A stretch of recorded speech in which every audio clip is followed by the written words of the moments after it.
안녕하세요. 주식의 소리의 애솔입니다. 오지 않을 것 같던 가을이 이제는 꽤 선명하게 느껴집니다. 변해버린 날씨와 함께 우리는 10월에 공모주 초슈퍼먼스를 맞이했고요. 그 스타트를 끄는 첫 번째 종목인 인스피언의 수요 예측 결과가 발표가 됐습니다. 기업 내용부터 해서 수요 예측 결과까지 한 번에 이어서 보도록 할게요. 시작하기 전에 2주차 일정부터 다시 체크를 하고 가도록 하겠습니다. 보시면 인스피언과 한캠 그리고 셀비온이 10월 7일부터 8일까지 동일한 일정으로 청약이 진행되고요. 신한 제14호 스펙과 YJ링크 그리고 루미르가 10일부터 11일까지 동시 청약으로 진행이 될 예정입니다. 다행히 인스피언, 한캠, 셀비온 상장일은 겹치지 않을 것 같긴 한데요. 근데 인스피언과 YJ링크가 10월 18일 동시 상장 예정이라는 거 확인을 해주시면 되겠습니다. 자, 그럼 출발해 볼게요. 인스피어는 EAI 컨설팅과 SAP 보안 솔루션을 개발하는 IT 인프라 전문 기업입니다. 영어 몇 개가 쓰여 있을 뿐인데 엄청나게 외계어 같은 느낌이 들죠. 천천히 하나씩 같이 한번 알아보도록 할게요. 자, 인스피어는 세계 최대 소프트웨어 기업인 SAP의 공식 파트너사라고 할 수 있습니다. SAP는 업무용 애플리케이션 소프트웨어 분야에서 세계 1위의 점유율을 기록을 하고 있고요. 독일의 시가총액 1위 기업이라고 할 수 있습니다. 주로 ERP를 중점적으로 개발하는 회사예요. ERP는 엔터프라이즈 리소스 플래닝의 약자로 전사적 자원 관리라고 하죠. 좁은 의미에서 보면 회사의 자금이나 회계, 구매, 생산, 판매 등등의 모든 업무 흐름을 효율적으로 자동 조절해주는 전산 시스템을 뜻합니다. 이 ERP라는 소프트웨어를 통해서 기업 전반의 업무 프로세스를 통합적으로 관리가 할 수가 있다는 거죠. 이 소프트웨어 세계 1위가 SAP라는 회사인 거고요. 그림을 보시면 국내 대기업 계열사 중에 90% 이상은 SAP의 제품을 사용하고 있는 것으로 알려집니다. 자, 그렇다면 인스피언이 SAP의 공식 파트너사로서 무슨 일을 하고 있는 것일까? SAP의 소프트웨어를 도입하게 되는 국내 기업들한테 EAI 컨설팅을 지원하는 역할을 담당합니다. 뭐냐면요. 국내 기업이 SAP의 ERP 솔루션을 도입을 할 때 막 부서별로 그리고 계열사별로 다 다른 시스템을 사용 중이기 때문에 데이터 호환하는 데에 문제가 발생할 수 있대요.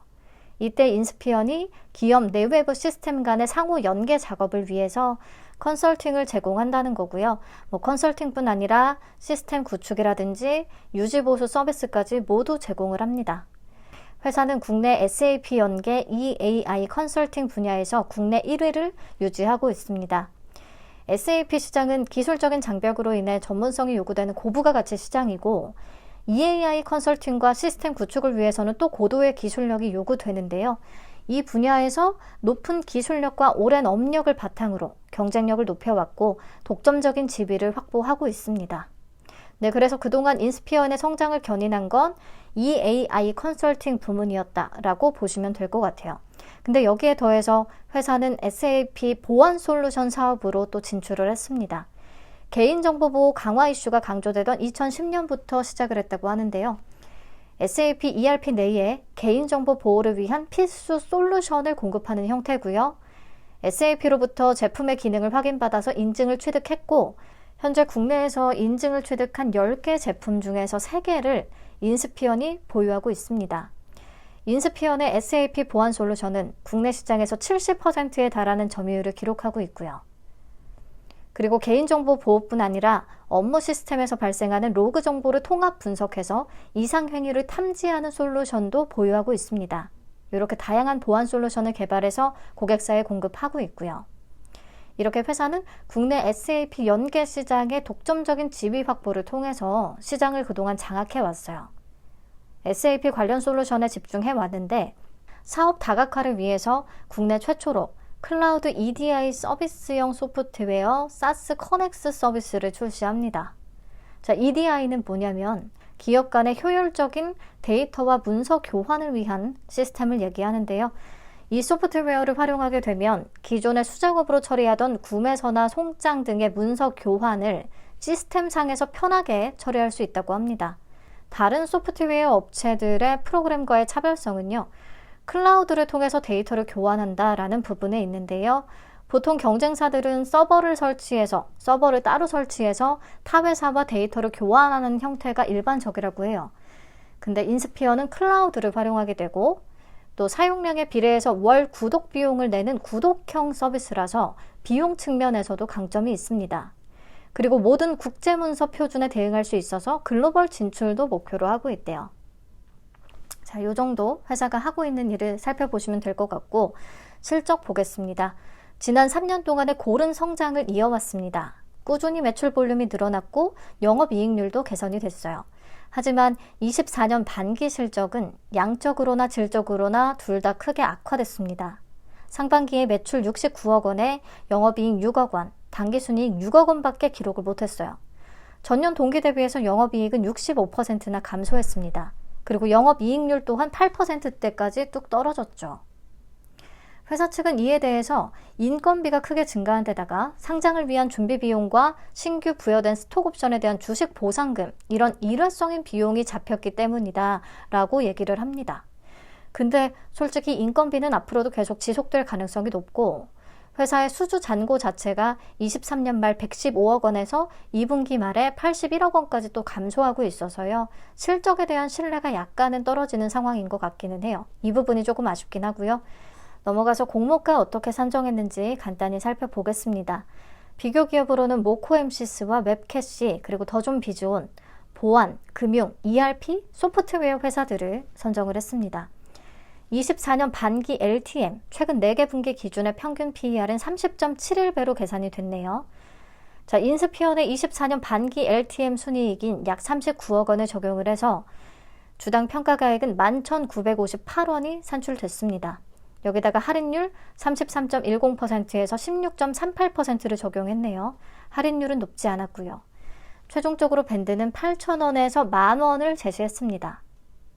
자, 피어그룹의 PER을 9월 30일의 시가총액을 기준으로 계산을 해보면 모코엠시스는 32.5배, 웹캐시는 30.21배, 더존비즈온은 28.28배로 계산이 되거든요. 인스피어는 상단 기준의 퍼가 26배 산출되고요. 그래서 비교 기업 대비해서 높지는 않다라고 생각하긴 했는데 24년 상반기 실적이 매우 저조한 것을 감안하면 사실 지금의 PER도 그렇게 매력적인 수준까지는 아니라고 볼 수가 있습니다.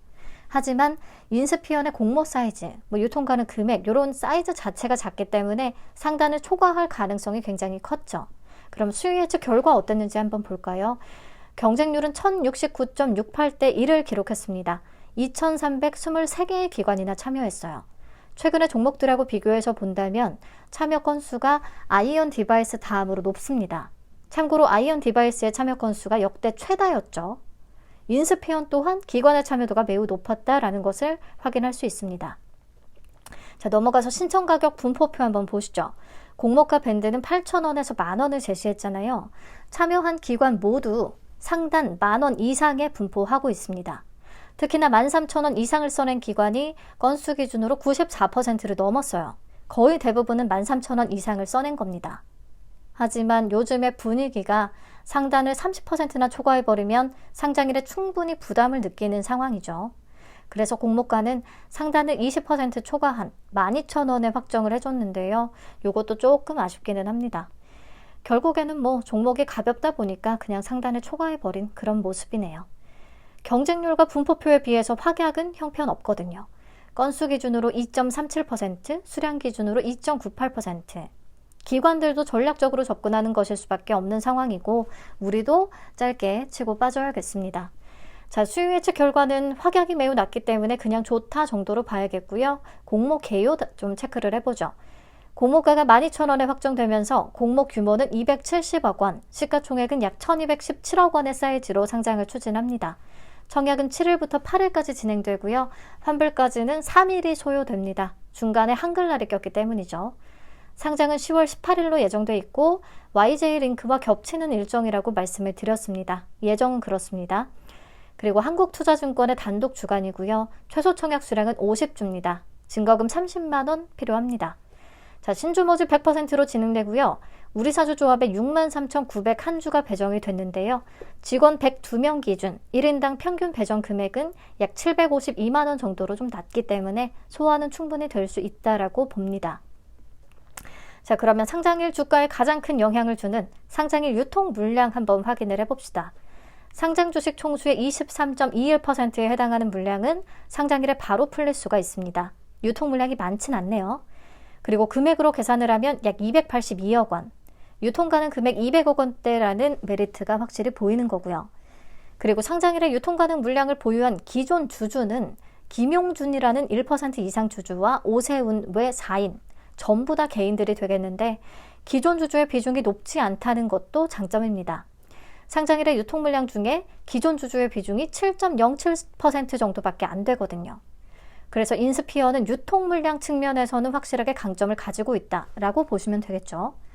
자, 회사의 유성증자 발행가액을 참고해서 보시면 5분의 1 액면 분할과 1대 2.2 무상증자를 반영했을 때 단가가 31원, 2,477원 요 정도 굉장히 낮은 수준이더라고요. 그래서 기존 주주들의 투자 단가는 엄청나게 공모가보다 낮긴 할 겁니다.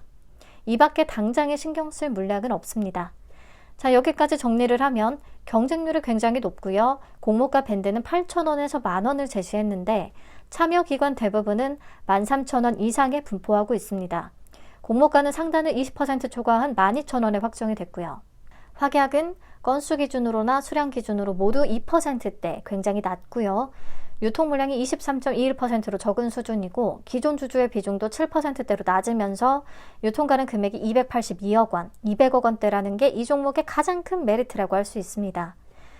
그리고 지금 시장의 수급이 다소 약한 측면이 있기 때문에 이럴 때는 가벼운 게 가장 우선순위를 가질 수밖에 없다는 측면에서 인스피어는 인기가 굉장히 많을 것 같아요. 자, 그럼 인스피언 과연 어느 정도 오를 수 있을 것인가? 같이 얘기를 좀 편하게 나눠보도록 할게요.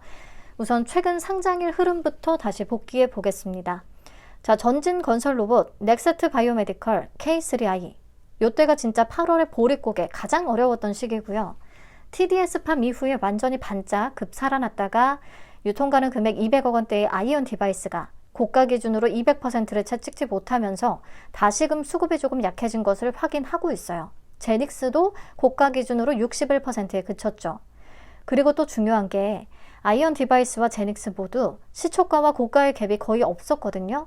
이렇게 되면 시초가 매수가 약해질 수밖에 없을 테니까 시초가 레벨이 좀 낮아지면서 고가의 레벨도 덩달아서 같이 내려오는 그런 현상이 있을 수 있기 때문에 인스피어는 사이즈가 비슷한 아이온 디바이스의 수익률을 참고하되 그것에 약간 못 미칠 가능성도 있을 수 있다. 이렇게 생각을 하고 접근하는 게 좋을 것 같습니다. 더군다나 인스피언이 YJ링크와 동시 상장이라고 하면 수급 분산의 리스크도 있으니까요. 조금 보수적으로 가는 게 좋겠습니다. 자, 그래도 제가 늘 얘기하듯이 유통 가능 금액 200억 원대의 종목들은 과거 데이터를 쭉 봤을 때 이게 동시 상장이든 수요 예측 결과가 안 좋았든 4종목 동시 상장이었던 BI 매트릭스를 제외하고는요. 고가 기준으로 더블 이상은 기록을 했었다라고 얘기를 할 수 있는 정도거든요. 그래서 인스피언도 더블에서 한 150% 정도는 우선 목표로는 잡아볼 수 있을 듯 합니다. 자, 인스피언이 장외에서 형성된 가격이 없거든요. 그래서 내 맘대로 주가 계산을 미리 좀 참고차 해봤습니다. 유진투자증권의 리포트를 참고해서 24년 예상순이익은 54억 원을 적용을 했고요. 비교 기업의 평균 펀은 30.33배를 썼습니다. 9월 30일 시가총액 기준. 그러면 주당 평가가액은 약 16,156원으로 산출이 되고요. 공모가 12,000원보다는 34.6% 정도 높은 수준입니다. 근데 가벼워서 분명히 수급 쏠림이 있을 테니까요. 배정을 받은 주식은 상장일에 오버슈팅 나올 때 잘 파는 것으로 하시는 게 좋겠습니다. 자, 그럼 배정 물량과 청약 한도 체크하고요. 예상 균등, 경쟁률, 기대 수익 계산하고 마치도록 하겠습니다. 한 투에 56만 2,500주가 배정됐으니까 균등 물량은 28만 1,250주가 되겠네요. 수수료 2,000원, 계좌는 청약 당일 개설 후에 바로 참여 가능합니다. 50% 등급은 9,000주, 5,400만 원까지 청약 가능하고 우대 등급은 2배, 3배씩 늘어나니까 확인해 주시고요. 최소 청약 수량은 50주, 증거금 30만 원 준비하셔야 합니다. 자, 참여 건수부터 예상을 해볼 건데요. 보시면 가장 최근에 한 투에서 진행이 됐던 TDS팜 29만 1,304건이 참여했습니다. 심리가 많이 꺾인 상황이기는 했어요. 그리고 요 이전에 한 투에서 진행됐던 건들은 40만 건을 넘기거나 40만 건 가까이 들어온 경우가 많았거든요. 근데 확실한 건 최근에 공모주 참여 건수가 전체적으로 레벨 다운된 것이 확실하다는 부분입니다. 그래서 저는 인스피언도 29만 건을 예상해 봤습니다. 그러면 균등은 대략 한 주 정도는 받을 수 있을 것 같아요. 확률 높은 추첨으로 한 주, 요 정도이지 않을까 싶네요. 증거금은 4조 원 정도 잡아봤고요. 그러면 비례 경쟁률은 2,370대 1 정도가 됩니다. 비례 한 주를 안정적으로 받기 위해 2,500주를 청약한다면 증거금은 1,500만 원이 필요합니다. 자, 그러면 9,000주 온라인 등급 풀청약자를 기준으로 기대 수익 계산해 보고 마치도록 하겠습니다. 제 예상 경쟁률로는 풀청약을 해서 비례 4주 가능할 것 같거든요. 균등 한 주까지 해서 5주를 받게 되면 더블 기준의 기대 수익은 6만 원, 150% 기준의 기대 수익은 9만 원으로 계산이 됩니다. 3일치 파킹 이자는 약 11,827원, 마통 6%, 3일치 이자는 약 26,630원이니까 참고하시고요. 파킹 대비해서는 더 남길 수 있다라고 보기는 하는데 가장 중요한 것은 한캠, 셀비온 이 종목하고 기대 수익을 비교하는 일이죠. 같은 금액으로 청약을 한다면 어떤 종목의 기대 수익이 가장 클 것인지 대충이라도 좀 비교를 해서 최종 판단을 하시면 되겠습니다. 오늘 한캠의 수요 예측 결과도 발표가 됐으니까요. 한캠 영상에서 두 종목의 조건과 기대 수익 한번 비교해 보도록 할 거고요. 금요일에 셀비온의 수요 예측 결과까지 나오거든요. 그때 셀비온까지 포함을 해서 세 종목 다 비교를 해보도록 하겠습니다. 자, 시청해 주셔서 감사합니다. 오늘 영상에서 언급했던 기대 수익률이나 예상 경쟁률 이런 것들은 참고만 해주시고요. 세 종목이 딱 동시에 진행이 되기 때문에 2일 차에 예상 경쟁률 비교는 조금 더 정확히 해볼 수 있을 것 같아서 다행입니다. 저는 그러면 한캠의 수요 예측 결과를 들고 바로 다시 찾아오도록 할게요. 감사합니다. 안녕.